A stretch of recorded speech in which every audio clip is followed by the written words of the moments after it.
We are now 2/3 of the way done with the play-in, and it has been pretty good so far. Leave a like and subscribe. We're gonna make content basically daily throughout the playoffs, and subscribe for more game recaps because that's what we're going over. So I watched Sixers versus Heat, although I was tuning in and out because I had other stuff to do. And I saw the Heat went up by, I believe, about 15 points. If I remember. 14 points, my bad. They went up about 14 points. They rallied. Jimmy hit a three or something. I don't know. Then I'm like, okay, I think this game is over. Because I'm used to the Sixers basically failing in the playoffs and giving up when it gets tough. That is not what this team did. They ended up coming back, and I have seen nobody, maybe like a few people talk about it online, but Joel Embiid had probably the most signature performance of his career in the playoffs.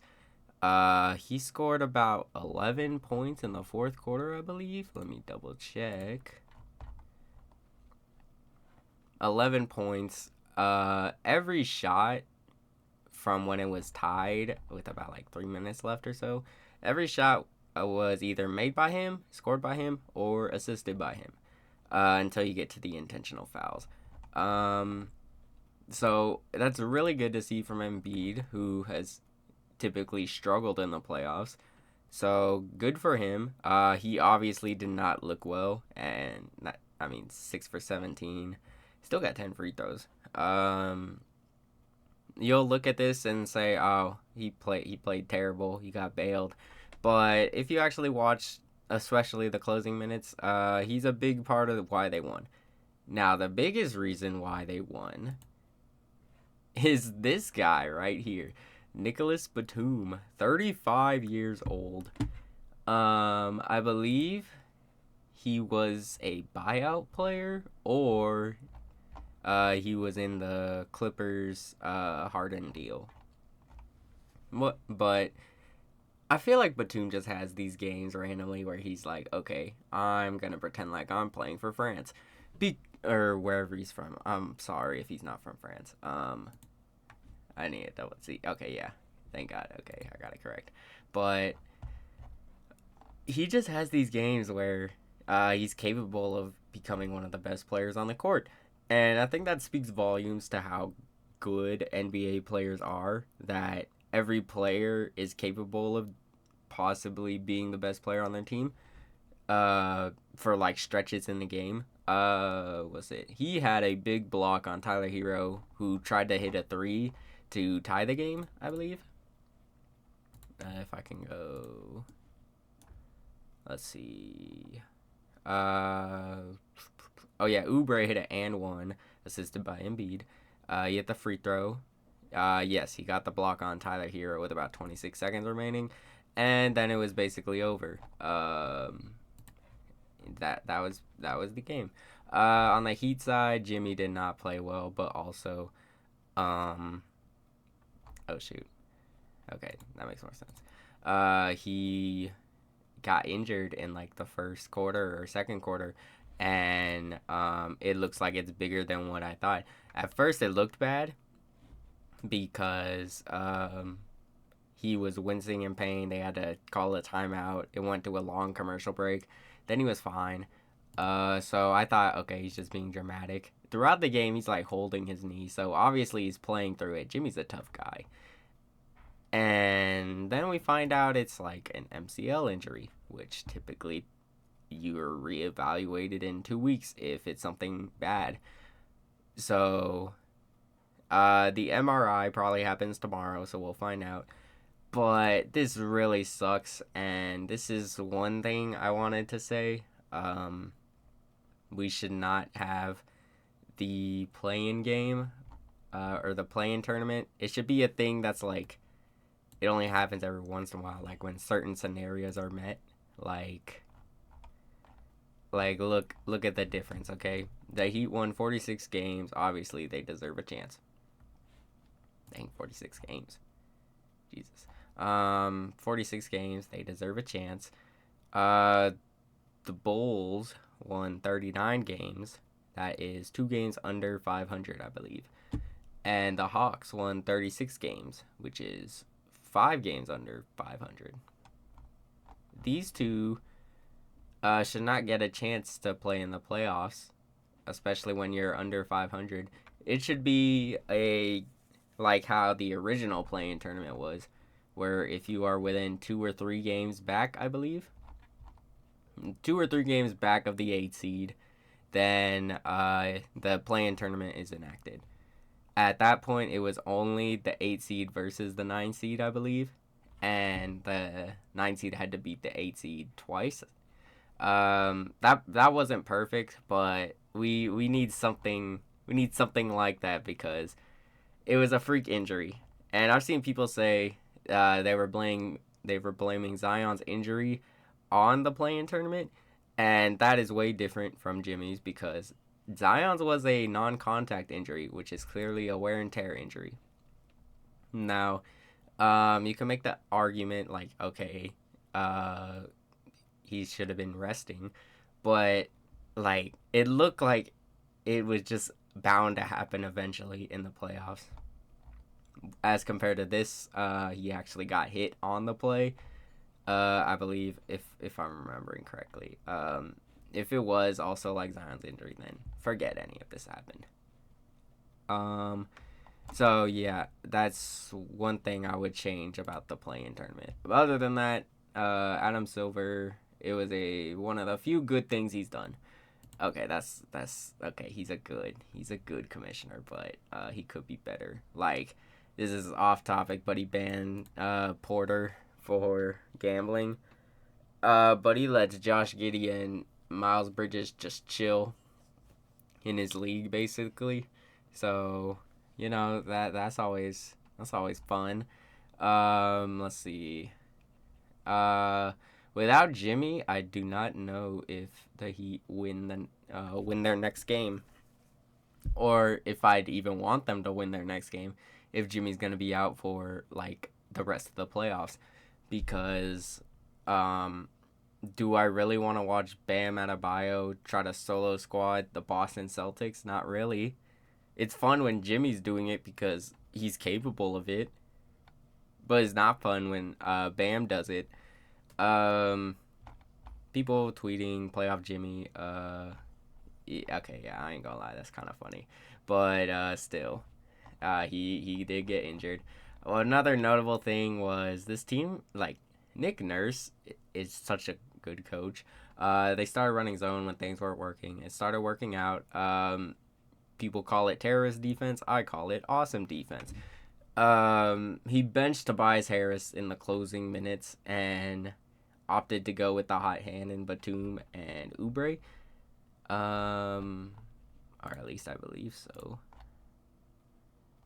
I just remember Harris being on the bench for that. Let's see. I believe the Sixers didn't play their best game.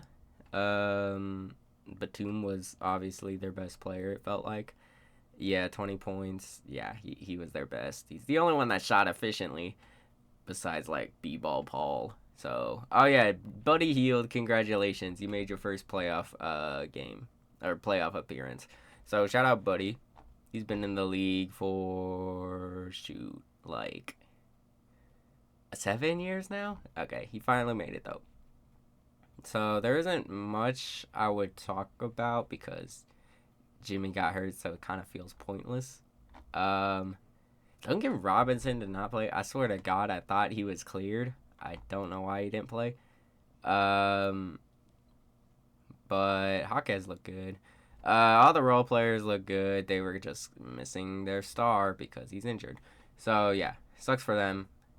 I do think that this is going to be the Sixers' best chance they've had in the Embiid era to make the conference finals, if I can do this correctly, because they now face off against the Knicks, who I think they are capable of beating, especially with Randall out. Not that Randall is some great playoff performer, but I think the Sixers are capable. Then they would have to play, I believe, They'd have to play the winner of the Bucks and Pacers, so you get either a dysfunctional Bucks team who's going through it right now and has Doc Rivers as a coach, or the young, kind of inexperienced Indiana Pacers, who are strictly offense and barely any defense. I'd be forgetting Pascal Siakam's on the Pacers. My bad. But I feel like this is their best chance. They don't have to face the Celtics, who has consistently owned them for the past few seasons until until the conference finals. So at least they could probably get there. They also don't have to face they don't have to face the Heat, who eliminated them in 2022, something like that. But the Heat are without Jimmy, so they're probably non-factors at this point. So yeah, this was a really good game. I like this one. This one was painful to watch. Jesus Christ. Okay, Atlanta Hawks versus the Chicago Bulls. It was close for like maybe 2 quarters. I don't think the Hawks ever got the lead. Although maybe I'm sure. Nope. They never got the lead after this point in the game. Yeah, as you can see, their biggest lead was 2. It was the Bulls had the lead up to 23 at one point. They were up 20 like at the end of the first. I'm like, okay, this is over. Hawks made a little Mickey run, and that's about it. If you're the Hawks, like, what do you do? Like, you're stuck in mediocrity right now. Trae Young did not play great. He's still injured, I think, but whatever. I guess. I mean, it's not like the rest of his team really showed up either. Clint Capella, I don't know why Clint Capella is getting more shots than Trae Young, but whatever. DeJounte Murray had 30 points, so he actually hooped. He might be gone though, he's most likely gone in the offseason because I don't see the Hawks actually trading Trae Young, unless this year's draft isn't strong enough to do that either. Bogdan, he played all right, typical Bogdan stat line. The Bulls, shout out Kobe White. I don't know if I mentioned that he might just go off in the play-in, but he certainly did. He had 42 points in his play-in debut, or at least postseason debut.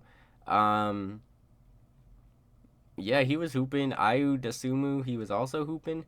Vucevic looked good. I'll keep it real with you. I barely watched the Bulls, but I was unaware Vucevic was still able to put up 24 points.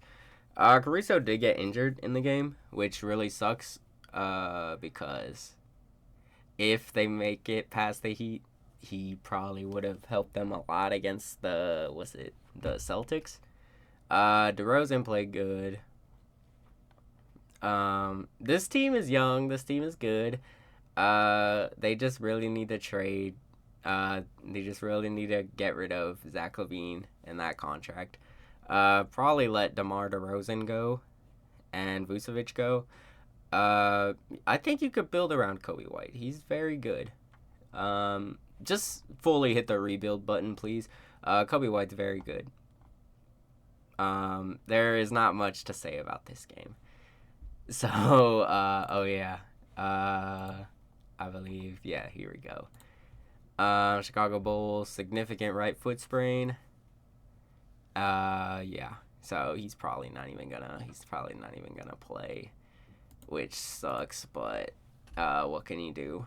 If you're the Hawks, just blow it up, let Trae tank for a year, come back stronger, probably. I believe you still have Trae on contract for another 3 years, so that should be fine. Let's see. I don't know. The Bulls still make me mad just because they really should have just blown it up. They could have got so much. Well, maybe not so much. Okay, like last year, they probably could have got a lot for Zach LaVine. This year, they probably could have got something for Zach LaVine. Like, even just trading him for picks. Their front office sucks. Their president of basketball operations probably sucks too. But they got some nice young players, and I like when Kobe White's like cooking like that. So yeah. That's about it. It was a boring game. Of course, the game everyone was waiting for was lived up to expectations. But yeah, I'll do a play-in prediction video probably. I guess I could just give it right now. So if you made it to the end, thank you. Let me know who you think are gonna be the 8th seed, and in each conference. So right now we got the Kings versus Pelicans, and Zion is officially out. If you want to see here, Pelicans consistently dog walk the Kings, and I believe this game right here, Zion didn't even play. So that's fun. I Jesus Christ, it's bad. I don't know. No, I feel like the Kings have to eventually get a win, but also CJ McCollum turns into the greatest shooter ever when he plays against the Kings, and Brandon Ingram also cooks. So who am I to say that the Pelicans won't just move on? I really do hope the Kings move on. I guess I'm gonna pick the Pelicans just because I think they have our number. If the Kings pull this off, I will never doubt this team again. But they beat us 5 times in 1 year. That's like the first time that's ever happened. Because mostly people don't play 5 times in 1 year. And they beat us all 5 times. So hopefully we show them that no one beats us 6 times in a row. But, jeez, okay. I'm not too confident. I don't really mind if the Kings lose. I mean, I will. But I won't look at the season as a failure as I previously did, just because they were able to beat the Warriors and get revenge. And there are more improvements. I've had a week to enlighten myself. So, yeah. Should be a good game. I think the Pelicans might squeak it out, though. Bulls versus Heat. I'm going to have to go with the Bulls. I think that Kobe White's just going to cook again. Unless Jimmy miraculously comes back, then yeah, sure, I'll pick the Heat. But right now, I'm going to pick Bulls. And with that, those are my predictions so far. So far, I've only gotten the Kings and Warriors game wrong. And that I had a good reason to get that one wrong, okay? So, yeah, I'm doing pretty good so far. I went 3 for 4. So, yeah. Leave a like and subscribe. I will predict these when they are officially set. And, yeah, I will see you all next time.